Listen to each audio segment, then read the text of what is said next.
तो बच्चों, अपन ने बायोलॉजी का फर्स्ट चैप्टर स्टार्ट किया था।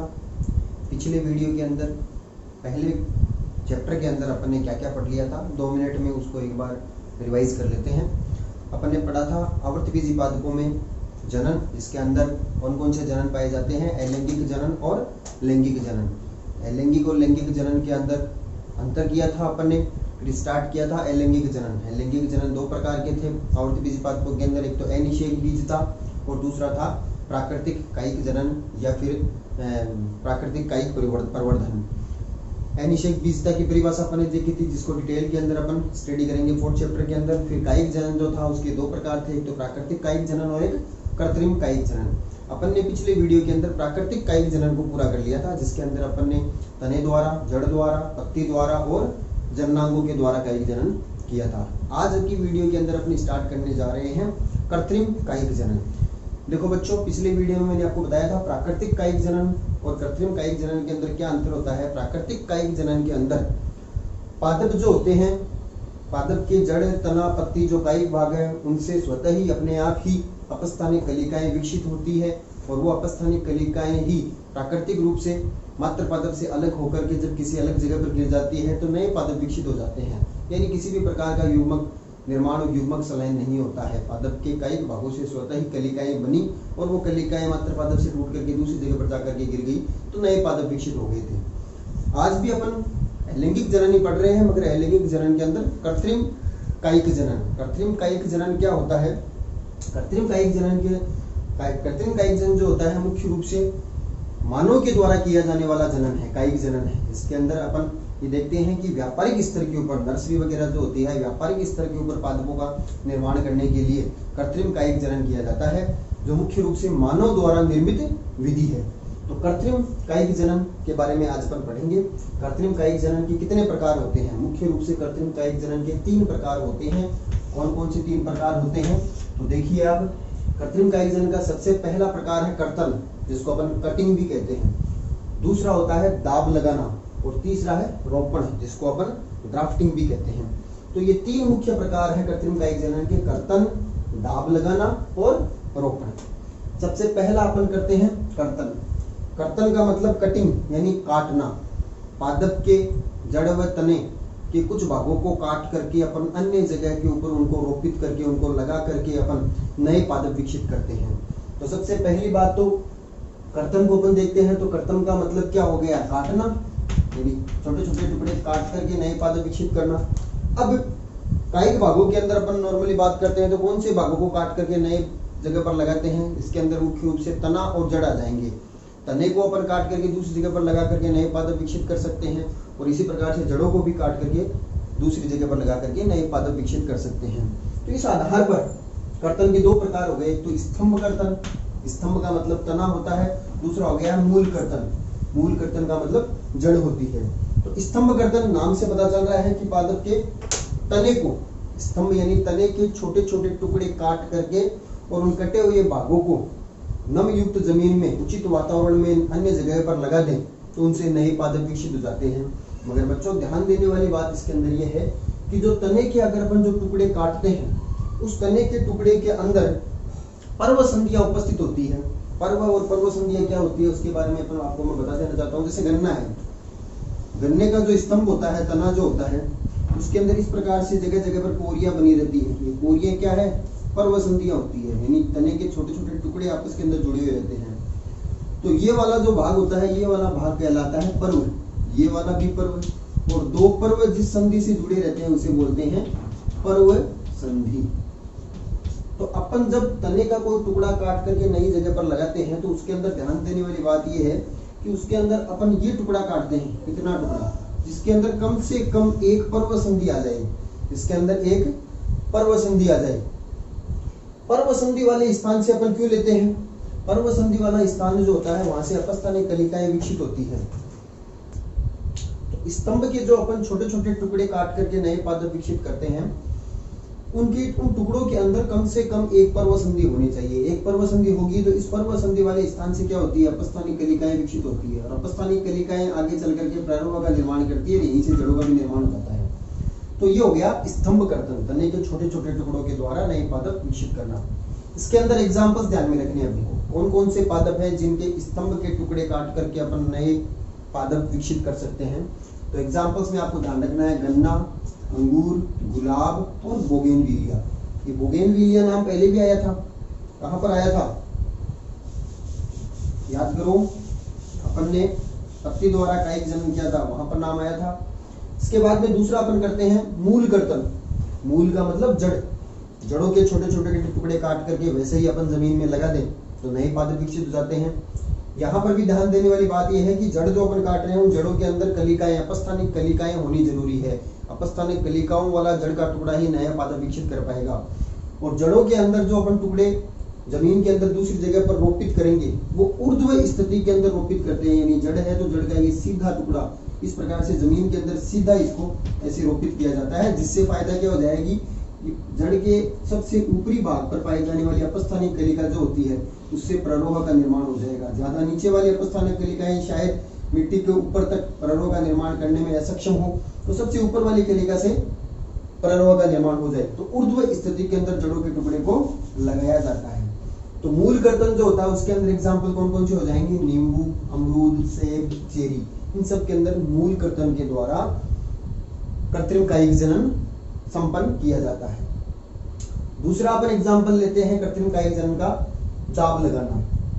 दाब लगाना जिसके मुख्य रूप से दो प्रकार होते हैं, एक तो होता है टीला दाब, एक वायु दाब। देखो दाब लगाना किन पादपों के अंदर किया जाता है, बड़े पादप जो होते हैं जिनके अंदर जड़ों के द्वारा या तने द्वारा संभव नहीं हो पाता है, या फिर अपन ये कहें कि इनके अंदर दाब लगाने वाली विधि के अंदर और कर्तन के अंदर मुख्य रूप से अंतर एक ये भी हो गया है कि कर्तन के अंदर क्या किया था अपन ने, मुख्य पादप जो था उस मुख्य पादप की जड़ और तने के टुकड़े मात्र पादप से काट करके अलग कर रहे थे और वो अलग किए हुए टुकड़े को अपन दूसरी जगह पर लगा रहे थे और उस टुकड़े से फिर नया पादप विकसित हो रहा था। दाब लगाने वाली विधि के अंदर अपन क्या करते हैं, मुख्य पादप जो होता है उस मुख्य पादप में बिना स्तंभ या जड़ के टुकड़े को काटे बिना ही उस पादप के साथ में उस शाखा के ऊपर ही अपना अपस्थानिक कलिकाएं और जड़ों का विकास कर देते हैं।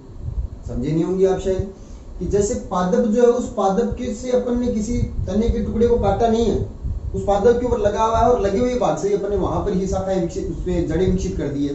कैसे संभव है, दो प्रकार है, एक तो टीला दाब और एक वायु दाब। पहले करते हैं अपन टीला दाब। टीला दाब ऐसे पादप जिनके अंदर शाखाएं जो होती है वो लचीली होती है, जैसे चमेली की अपन बात करते हैं तो शाखाएं जो होती है, जैसे बहुत सारी शाखाओं से अपन एक छोटा सा पादप बनाते हैं।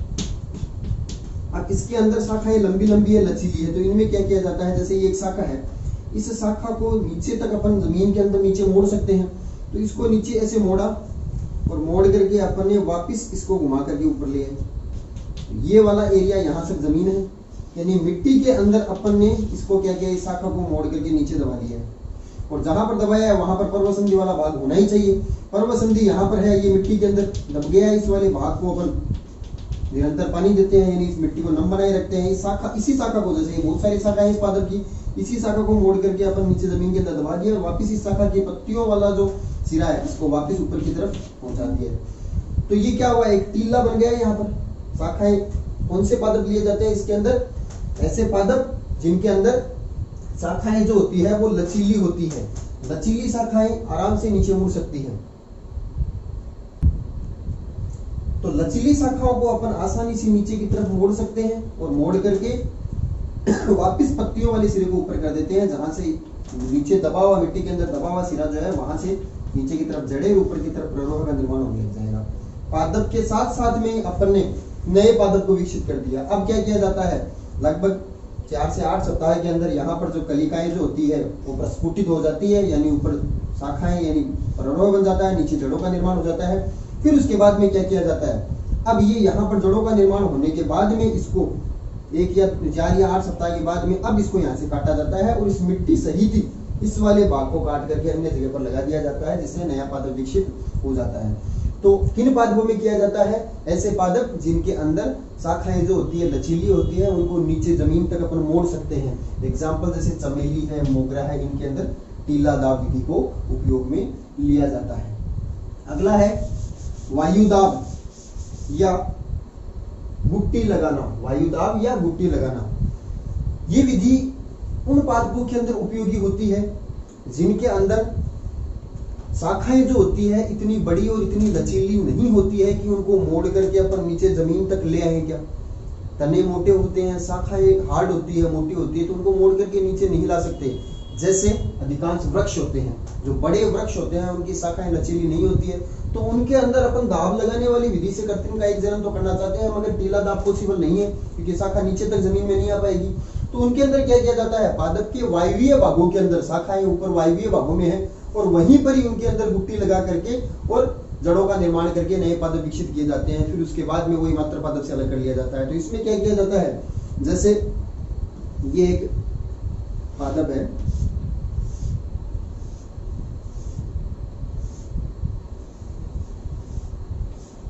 ये एक बड़ा वृक्ष हो गया है। अब इसमें क्या किया जाता है, ये एक शाखा है इसकी, इस शाखा में क्या किया जाता है, इस शाखा मोटी शाखा होती है बड़े वृक्षों की, इसमें बाहर की जो छाल होती है उसको वलय में उतार लिया जाता है। जैसे ये शाखा है तो इसमें चारों तरफ से इसकी छाल जो होती है चारों तरफ से वलय में उतार ली जाती है। अब इसके बाद में क्या किया जाता है, इस शाखा के ऊपर गीली मिट्टी, यानी इस शाखा के अंदर पर्वतसंधि वाला तो भाग आएगा ही, अपस्थानिक कलिकाएं इसके अंदर है, वहां से अपन ने छाल उतार ली है। फिर उसके बाद में क्या किया जाता है, गीली मिट्टी या मोश या गीली रुई इसके चारों तरफ बांध दी जाती है। गीली मिट्टी चारों तरफ अपन ने लेप कर दिया है, ऊपर रुई लगा दिया या मोश लगा दिया है, इसको अपन ने बिल्कुल ढीले तरीके से बांध दिया, एकदम टाइट नहीं, ढीले तरीके से बांध दिया, यानी मिट्टी अंदर ले ली है और फिर उसके बाद में रुई या मोश लगा दी जिससे नमी लगातार बनी रहे और इस प्रकार से गुट्टी बना दी है। ये शाखा आगे चल करके पत्तियां होती हैं, सब है इसके अंदर इस प्रकार से।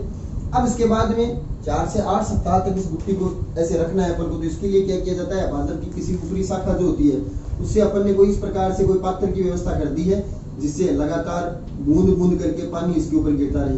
इस प्रकार से कोई पात्र ऊपर बांध दिया लटका दिया है जिससे बूंद बूंद करके पानी इसके ऊपर गिरता रहे। कारण क्या है आपको पता है, बूंद बूंद करके पानी गिरेगा तो ये लगातार गुट्टी जो है ये गीली रहेगी।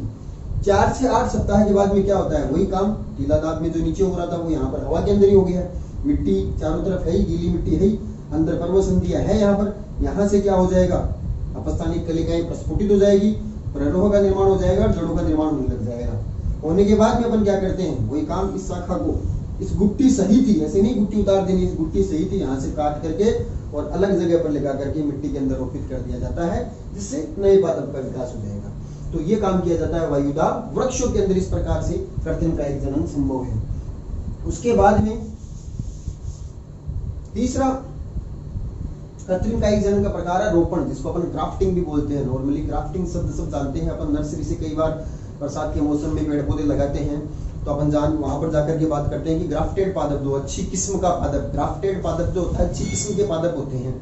तो ग्राफ्टिंग जिसको अपन हिंदी में रोपण कहते हैं, क्या होता है, पहली बात तो मैं आपको थोड़ा सा इसके बारे में बता देना चाहता हूँ। ग्राफ्टिंग के अंदर 2 पादपों को संयुक्त रूप से जोड़ा जाता है। 2 अलग अलग किस्म के पादप हैं, एक अच्छे गुणों वाला पादप होता है, एक निम्न गुणों वाला पादप होता है।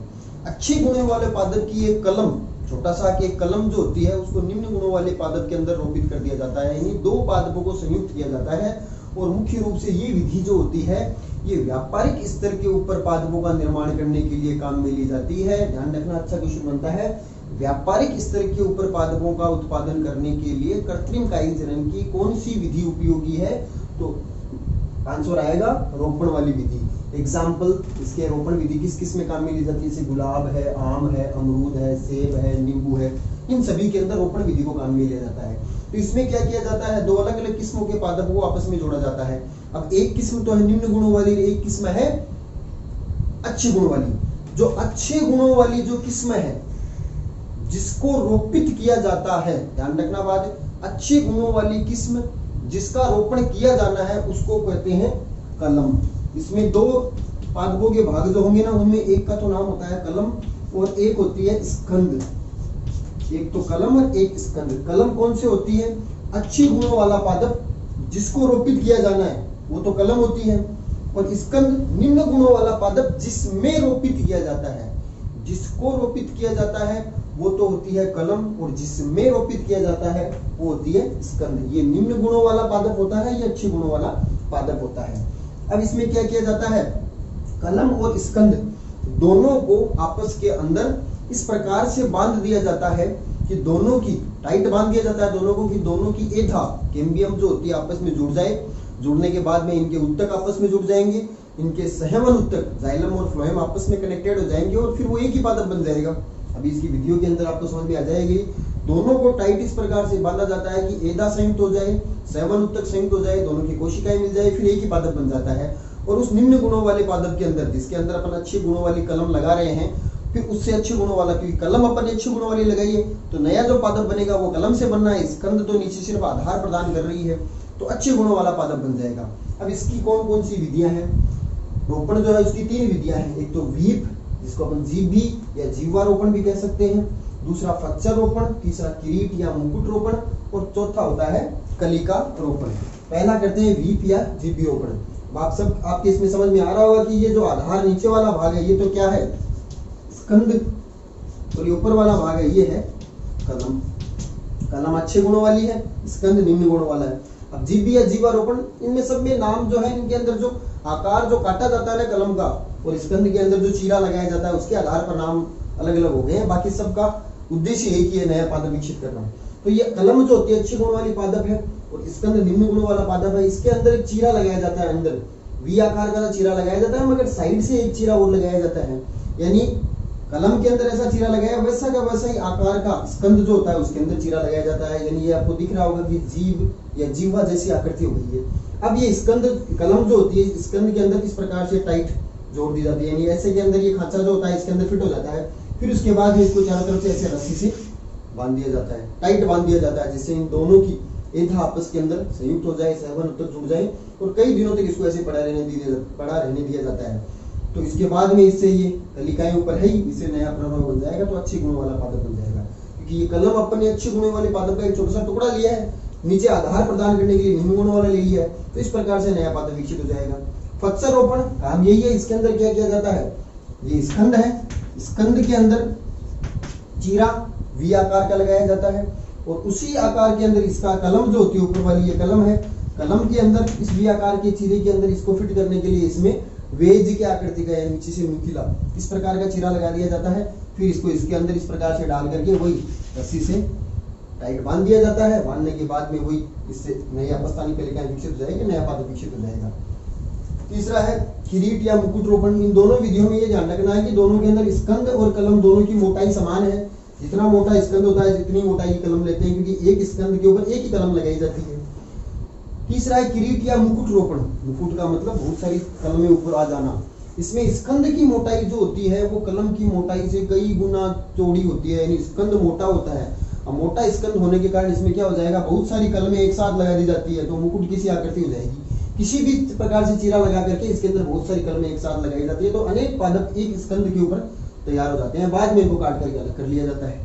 और अगला है कलिका रोपण। कलिका रोपण में क्या किया जाता है? कलिका को रोपित किया जाता है। इसके अंदर क्या होता है, स्कंद जो होती है उसकी छाल को उतार करके और साइड के अंदर एक टी आकृति का चीरा लगाया जाता है। यानी इस प्रकार से यहाँ पर टी आकृति का सा अंदर की तरफ एक चीरा लगाया है। उसके अंदर कोई भी कलिका जो होती है, जैसे ये कलिका है, इस कलिका को यहाँ पर रोपित कर दिया जाता है, धागे से बांध दिया जाता है, और उसके बाद में कलिका प्रस्फुटित होती है और नया पादप साइड से विकसित हो जाता है। तो इसमें क्या किया गया है, रोपण विधि के अंदर दो पादपों को आपस में संयुक्त किया गया है। एक अच्छे गुणों वाला पादप जिसको कलम कहा है, एक निम्न गुणों वाला पादप जिसको स्कंद कहा है। इस प्रकार से दो पादपों को संयुक्त करके नए पादप विकसित किए जाते हैं। तो ये हो गया है आज अपना कृत्रिम कायिक जनन, जिसके अंदर ये विधियां अपन ने पढ़ी है। एक बार फिर से रिवाइज कर लेते हैं। कर्तन काट करके नए पादप विकसित करना, स्तंभ कर्तन, मूल कर्तन, सबके एग्जाम्पल यहाँ पर लिखे हुए हैं, नोट्स में आपको मिल जाएंगे। दाब लगाना, जिसके दो प्रकार, टीला दाब, वायु दाब, ये लचीली शाखा वाले पादपों में, ये बड़े वृक्षों के अंदर काम मिली जाती है। रोपण, जिसके अंदर दो पादपों को जोड़ा जाता है, 3 प्रकार हो गए इसके, जीवारोपण, फच्चारोपण, किरीट रोपण और कलिका रोपण। किस किस प्रकार से किया जाता है अभी आपको डायग्रामेटिकली समझाया है। तो ये अपना चैप्टर के अंदर कृत्रिम कायिक जनन खत्म हुआ है। अगले वीडियो में ये चैप्टर पूरा हो जाएगा, जिसके अंदर अपन लैंगिक जनन के बारे में मुख्य रूप से पुष्प की संरचना पढ़ेंगे, और मुख्य लैंगिक जनन अपना सेकंड चैप्टर से स्टार्ट होगा। तो एक वीडियो और बनेगा इस चैप्टर का। आशा करता हूँ कि आज वाला वीडियो जो आपको अच्छी तरीके से समझ में आया होगा। अगले वीडियो में फिर से मुलाकात करेंगे। Thank you.